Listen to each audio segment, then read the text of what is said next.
ये कहानी है देश के साथ गद्दारी की। ये कहानी है कांग्रेस के झूठ की फैक्ट्री की। वोट चोरी, वोट चोरी, वोट चोरी, वोट की चोरी, वोट चोरी। ये कहानी है आजाद भारत में नेहरू गांधी खानदान के द्वारा लूट की। और ये कहानी है सच्चाई को छिपाने की।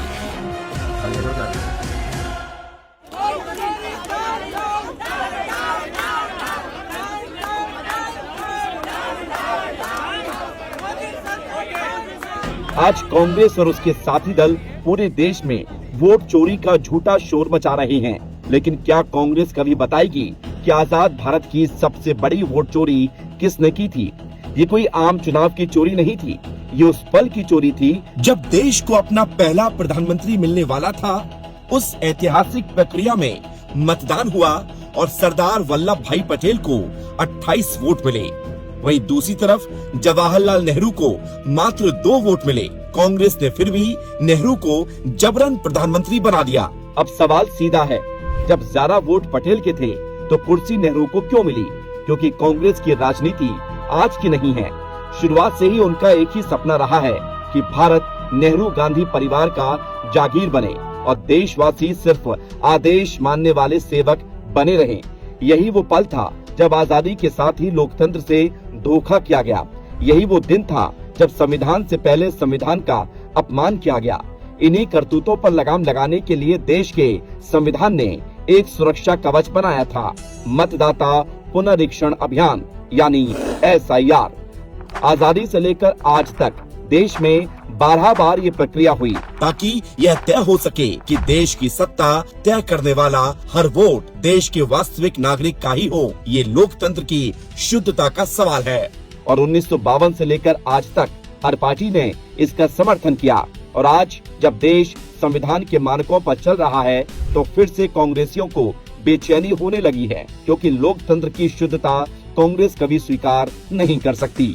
इसलिए आज SIR का विरोध कर रही है। क्या उनके वोट बैंक में घुसपैठिए शामिल हैं या वो देश के लोगों का अधिकार घुसपैठियों में बांटने की साजिश रच रहे हैं? सच्चाई तो यह है, यही लोग पूरे देश में मिथ वर्सेस फैक्ट का झूठा नाटक रचकर भ्रम फैला रहे हैं। अब इनकी पोल देश में पूरी तरह से खुल चुकी है। हर जगह इनके झूठे प्रोपेगेंडा को देश की जनता समझने लगी है। जब राहुल गांधी ने वोट चोरी के भ्रम को लेकर पूरे देश में एक यात्रा निकाली ताकि देश की जनता भ्रमित हो सके और उनके झूठे नैरेटिव का शिकार हो सके, मगर जनता ने आज उनके भ्रम को ही दूर कर दिया। और जिन झूठे आरोपों का राहुल गांधी ढोल पीट रहे थे, उन्हीं लोगों ने राहुल के झूठ की राजनीति की दुकान को बंद कर दिया। हमारा नाम है रंजू देवी, नौहट्टा प्रखंड से आया हूँ, चफला गांव से। पति के नाम है सुधीर राम। हमारे वोटर लिस्ट में हमारे घर के परिवार के 6 गो के नाम कट गया है। आप पहले थे उस पे? जी पहले थे। ये नया वाला जो बना लिस्ट उसमें नहीं आया है। बिहार के रोहतास में रंजू देवी का मामला देख लीजिए। कांग्रेस कार्यकर्ताओं ने उन्हें बरगलाते हुए कहा कि उनके परिवार के 6 सदस्यों के नाम वोटर लिस्ट से हटा दिए गए हैं और पूरा दृश्य कैमरे पर कैद था। लेकिन जब सच सामने आया तो पता चला कि सारे नाम लिस्ट में मौजूद थे। यह कोई गलती नहीं बल्कि कांग्रेस की एक सोची समझी साजिश थी, एक गरीब महिला को भ्रमित करने और फर्जी मामला बनाने की। कुछ वैसी ही कहानी 2024 के हरियाणा विधानसभा चुनाव में भी हुई। वोट चोरी के आरोप लगाए गए और राहुल गांधी ने कुछ फर्जी उदाहरण भी पेश किए। उस उदाहरण में एक जिक्र था, एक घर में 66 मतदाता हैं और एक अन्य जगह 501 मतदाता हैं। लेकिन उसका भी सच पूरे देश के सामने आया और एक बार फिर राहुल गांधी के झूठ की पोल खुल गई। कांग्रेस का जब फर्जी उदाहरणों और झूठ से पेट भरा तो फिर एक ब्राजील की महिला के फोटो का इस्तेमाल करके 10 बूथों पर 22 बार वोट डलवाए गए। ऐसा आरोप शहजादे ने लगाया, वह भी झूठा निकला। आज पूरा देश देख चुका है कि कांग्रेस फोटोशॉप और प्रोपेगेंडा को सच बनाकर बेचने की कला में माहिर है। लेकिन जनता अब ये खेल समझ चुकी है। पूनम वाइफ ऑफ सोनू है, ये हमारे गांव की लेडीज है। ये इसका पति है सोनू, वो यहीं की है। और ये इसकी आईडी जो है पिक, ये इसका है जी। ये ओरिजिनल लेडीज है और यहीं की वाइफ है। ये यहीं पे मतदान करती है जी हर साल। लेकिन इसमें तो साफ तौर पे चेहरा दिख रहा है। बिल्कुल जी, ये सच्चाई यही है। वो जो लोग कह रहे हैं वो झूठी बातें हैं।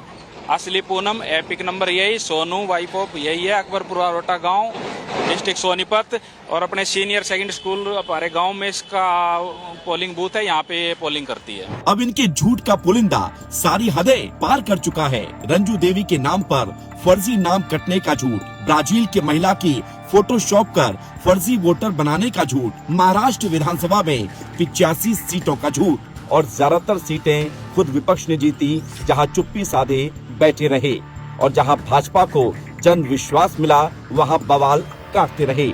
आज कांग्रेस सिर्फ देशवासियों को गुमराह करने के लिए सुनियोजित झूठ का अभियान चला रही है। फिर आता है इन कांग्रेसियों का सबसे बड़ा आरोप निष्पक्ष मध्यस्थ यानी चुनाव आयोग को हटाने का। लेकिन क्या आप जानते हैं 1951 से 2023 तक यानी 72 साल तक चुनाव आयुक्तों की नियुक्ति पर सत्तारूढ़ पार्टी का 100% नियंत्रण था। कोई विपक्षी नेता या कोई समिति की व्यवस्था नहीं थी और इसी कारण कांग्रेस ने दशकों तक सरकारी तंत्रों का प्रत्यक्ष फायदा उठाया और 2023 में मोदी सरकार ने इस एकाधिकार की शक्ति को तोड़कर विपक्ष के नेता को भी इस प्रक्रिया का हिस्सा बनाया है। दरअसल जिस सिस्टम से एक परिवार ने 7 दशकों तक मलाई खाई हो, उस सिस्टम में पारदर्शिता लाई जाए तो उस खानदान में हलचल होना वाजिब है। अब सिलसिलेवार बात करते हैं राहुल गांधी की उन मनगढ़ंत कहानियों की, एक के बाद एक ध्वस्त होते गए। झूठ नंबर 1, महाराष्ट्र में वोटर लिस्ट हेराफेरी का झूठ।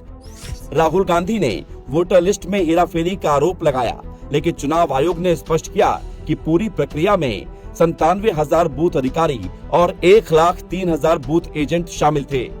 और हैरान कर देने वाला सच है कि इनमें से 27,099 एजेंट खुद कांग्रेस के द्वारा नियुक्त किए गए थे। क्या आरोप लगाने से पहले राहुल गांधी को अपनी ही पार्टी के इन एजेंटों से सवाल नहीं करना चाहिए था? झूठ नंबर 2, महाराष्ट्र 85 सीटों का झूठा नैरेटिव। सबसे बड़ा झूठ था 85 सीटों पर मतदाता बढ़े और ज्यादातर भाजपा ने सीटें जीती हैं। यह आरोप पूरी तरह झूठा साबित हुआ। सच्चाई थी इनमें से 53 सीटें विपक्षी पार्टियों ने जीती और सिर्फ 32 एनडीए ने जीती।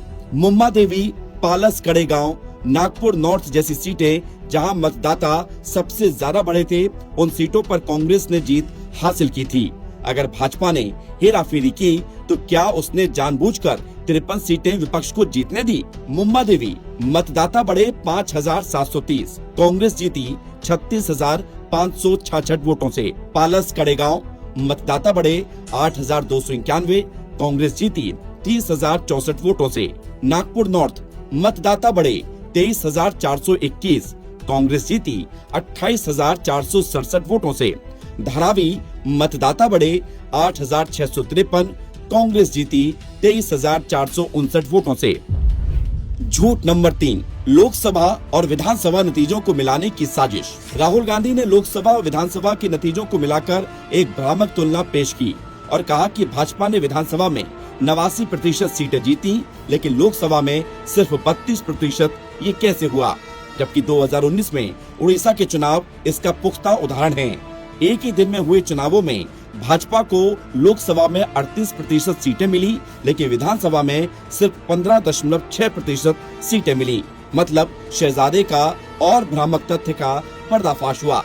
कांग्रेस जितने भी झूठों का जाल बुन ले, देश अब भ्रमित नहीं होता। नया भारत सच की राह पर अडिग है। प्रधानमंत्री मोदी के नेतृत्व में यह राष्ट्र न सिर्फ दृढ़ और सक्षम है, बल्कि हर साजिश को जड़ से उखाड़ फेंकने का साहस भी रखता है।